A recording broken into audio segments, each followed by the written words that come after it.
This is the end of the line. After a desperate widow accepts a dangerous partnership to save her family, their new life is put to the ultimate test. A final, violent storm is coming, both from the heavens and from the barrel of a gun. Can a love forged in hardship survive a baptism by fire? The stunning conclusion to a story of survival, sacrifice, and second chances starts now. Welcome back to Life Wild West for the incredible conclusion to the story of Eleanor Vance and Silas Monroe. We are so glad you're here to see how it all ends. Before we dive in, if you've been following this story, thank you. Your support means everything. If you haven't already, take a moment to subscribe so you never miss epic tales like this one from America's frontier. For 3 days, the contract lay on the rough-hewn table, a silent testament to a future that was both terrifying and tantalizing. The paper represented a crossroads, and Eleanor Vance stood paralyzed at its center. Her nights were sleepless, her mind a whirlwind of hope and fear. Her pride, a stubborn and faithful companion through years of hardship, screamed at her to refuse. It felt like a surrender, an admission that she could not save her family on her own. But during the day, she saw the truth in her children's eyes. The terror of the riders had faded, replaced by a fragile, flickering hope she hadn't seen since before Samuel died. Liam would talk endlessly about the carved horse, practicing with his own knife on scraps of wood. Clara was rereading the Swiss Family Robinson, not as an escape, but as a textbook, her brow furrowed in concentration as she imagined new ways to build and thrive. They were already living in the future Silas Monroe had offered. On the second day, the sagging roof of the chicken coop finally gave way under the weight of the snow, a loud crack followed by a cascade of splintered wood. No one was hurt, but as Eleanor stood looking at the ruin, a profound and weary understanding washed over her. Pride couldn't fix a roof. Pride couldn't feed her children. Pride couldn't protect them from men like Boone Cray. Her strength alone was no longer enough. When Silas rode up on the third day, his horse a strong, dark shape against the snow, she had made her decision. She met him at the door, her face calm and resolved. She simply pointed to the contract on the table. "I've read it," she said, her voice clear. "The terms are fair. I accept your partnership, Mr. Monroe." Silas's guarded expression softened into a genuine, relieved smile. "I'm glad, Eleanor, and please, call me Silas." He walked to the table and offered her a pen. As she signed her name, her hand steady, she felt not a sense of surrender, but a surge of power. It wasn't the end of her fight. It was the beginning of a new one. And for the first time in a long time, she was not alone. Eleanor's decision was a huge turning point. Do you think she made the right choice to trust Silas? Let us know your thoughts in the comments below. The transformation of the Vance homestead began almost immediately. Within a week, a crew of builders arrived from the Double H, their wagons loaded with fresh-cut lumber that smelled of pine and promise. The sound of hammers and saws replaced the mournful whistle of the wind, a symphony of renewal that echoed across the valley. A new sturdy barn rose from the ground, followed by reinforced fencing that stretched across the pastures like strong protective arms. The town buzzed with gossip. When Eleanor went to the general store, she was no longer met with pity, but with a mixture of awe and whispered speculation. Mrs. Abernathy, the banker's wife, watched her with narrowed, jealous eyes, but Mrs. Gable, the kind woman from the church, clasped her hand warmly. "The Lord works in mysterious ways, Eleanor," she said, her smile genuine. "I am so pleased to see your family blessed." For the children, the change was nothing short of miraculous. Silas was true to his word, arriving one morning with 2 gentle, well-trained horses, one for Clara and one for Liam. The tears of joy in their eyes were a sight Eleanor would cherish forever. Silas became their patient teacher, spending hours in the new corral. "A horse is not a tool," he explained to Liam, adjusting the boy's grip on the reins. "It's a partner. You have to earn its trust before you can ask for its respect. To Clara, he taught precision and grace, showing her how her love of details in books could translate to the subtle language of horsemanship. He was more than a benefactor. He was becoming a mentor, a guide, a father figure. Their new life was taking root. But in the untamed West, tranquility is often just the quiet breath before the storm. One afternoon in late spring, the sky turned a strange, sickly green. The air grew heavy and still, and an eerie silence fell over the land. Silas, riding in from the Double H, took one look at the sky and his face grew grim. "It's a twister," he yelled, his voice sharp with urgency. "Eleanor, get the children to the root cellar now, the new one we built by the barn." They moved as a practiced unit, but as Silas and Liam led the last of the frightened horses into the massive new barn, a jagged fork of lightning split the sky, striking a massive oak nearby. The tree exploded, sending a heavy limb crashing onto the barn roof. The main support beam, a timber as thick as a man's chest, groaned and then cracked with a sound like a rifle shot. "Get out!" Silas roared, shoving Liam toward the door, but it was too late. The splintering beam sagged, its weight threatening to bring the entire structure down upon them. Silas threw himself over Liam, shielding the boy with his own body as smaller pieces of debris rained down.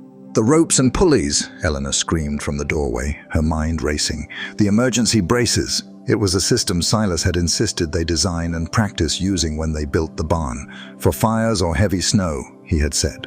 Or for this. What followed was a desperate, synchronized dance against destruction. Eleanor, her hands sure and steady, worked the pulley system Silas had taught her to use, taking the immediate weight off the failing beam. Clara, remembering the intricate knots Silas had shown her for cinching a saddle, secured temporary support lines with a speed that amazed them all. And Liam, small but fearless, scrambled to place the heavy timber braces at the exact angles his father Samuel had once taught him were needed to support a load. "Less talking, more bracing," Eleanor yelled, though a fierce pride swelled in her chest. Silas, his shoulder bruised but his spirit unbroken, grinned at her through the chaos. "Never thought I'd be so grateful for a lecture on engineering." Together, the four of them, a family forged in crisis, fought against the storm's fury. They worked in perfect harmony, their movements efficient, their trust in each other absolute. The barn creaked and shuddered, but with the final brace hammered into place, it held. They scrambled into the storm cellar just as the tornado's roar descended upon them, a deafening sound like a freight train tearing the world apart. If you admire this family's incredible courage and teamwork, show your support and hit that like button. It tells us you love stories of strength and resilience. They huddled together in the lamplight underground, listening to the chaos above. When they finally emerged, the world was battered but calm. And the barn, their barn, was still standing, wounded but unbroken, just like them. In the quiet days of rebuilding that followed, a new peace settled over the homestead. The shared crisis had burned away any lingering doubts. They were a family, but Jedediah Kane had not forgotten them. A rider from the Double H arrived one morning, his face grim, carrying a letter for Silas. The elegant, cruel handwriting was instantly recognizable. "I hear you've taken up domestic life," the letter read. "A ready-made family on a quaint little farm. It would be a tragedy if something were to happen to it. A barn can be rebuilt, but some things, once they burn, are gone forever. Consider this a final offer, the Crimson Valley, for their safety." Silas crumpled the letter, his knuckles white. He's making his move. He immediately sent for the sheriff, presenting him with the last of the evidence he had gathered against Kane. Armed guards from the Double H were posted around the homestead. They were prepared, but the waiting was a quiet agony. The attack came 3 nights later, in the darkest hour before dawn. Eleanor awoke to the smell of smoke. "They've set the north pasture on fire," Silas said, his voice grim as he grabbed his rifle. "It's a diversion." They moved with practiced efficiency. The children were secured in the storm cellar. The ranch hands and Silas prepared to defend the main house. But as the first shots rang out, Clara's sharp eyes caught a second movement. "They're coming from the south too!" Through the wheat field, they were being flanked. "The barn," Silas ordered. "It's our most defensible position." They rushed into the fortress they had saved together. Gunfire erupted, pinging off the roof. Suddenly, Liam's voice cut through the chaos. "The irrigation system, the one we built for the fire pump. We can flood the field from here." Silas's face lit with fierce pride. "The boy's a genius." "Our boy." He and Liam worked the controls, and massive sprays of water erupted from the new pipes, creating a muddy barrier the fire couldn't cross. But as Silas turned from the controls, a bullet splintered the doorframe, and he cried out, stumbling back, his hand clutching the old wound in his side, which had reopened under the strain. "Papa!" Liam screamed, the name tumbling out in a torrent of fear and love. Even amidst the chaos, the word hung in the air. Silas looked at Liam, his eyes filling with tears that had nothing to do with pain. "I'm all right, son," he said hoarsely.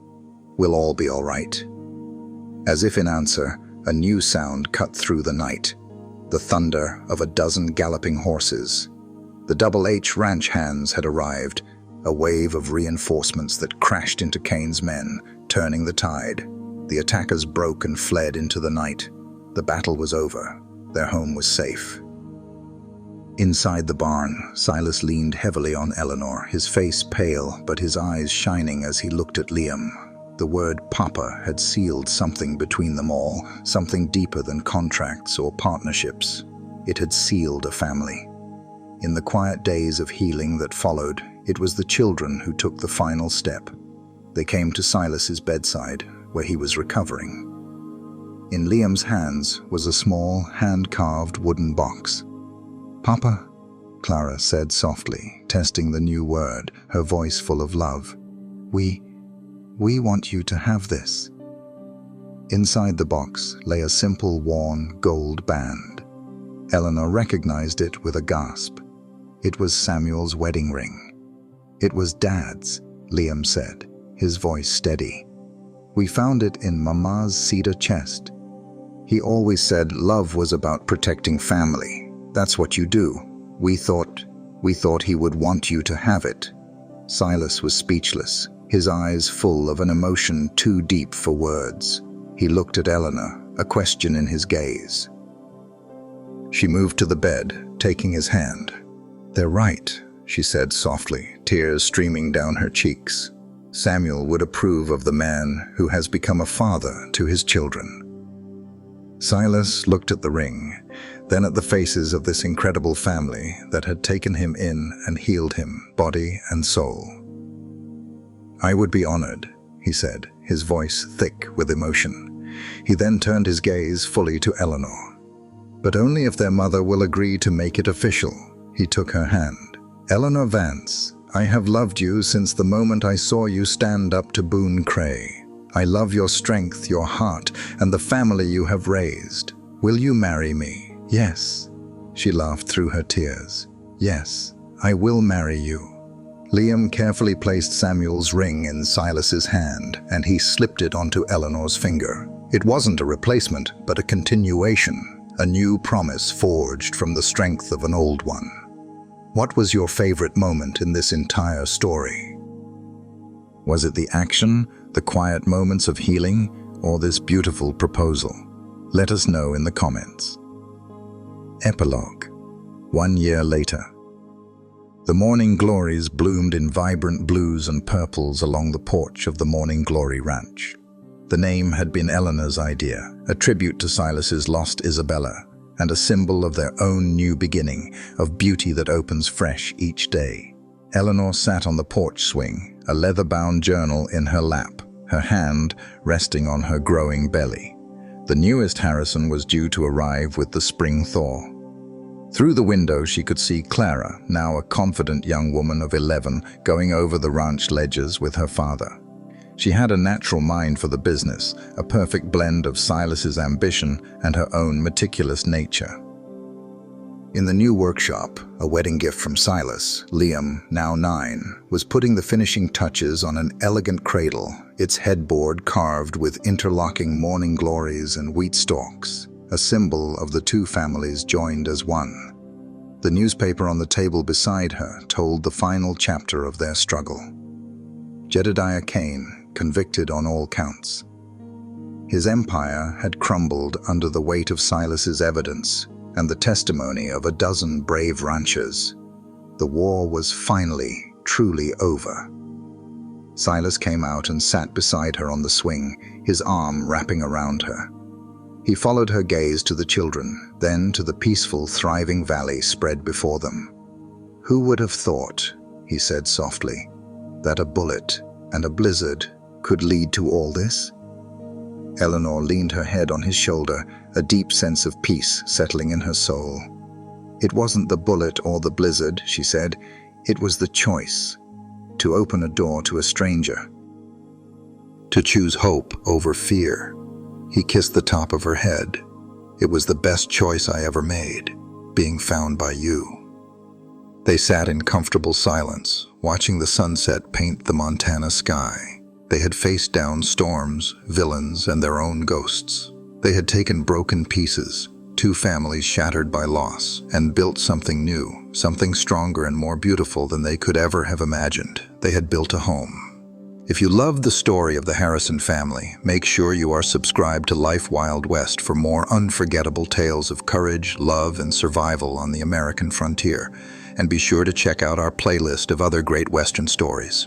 Thank you for joining us, and we'll see you again out on the trail.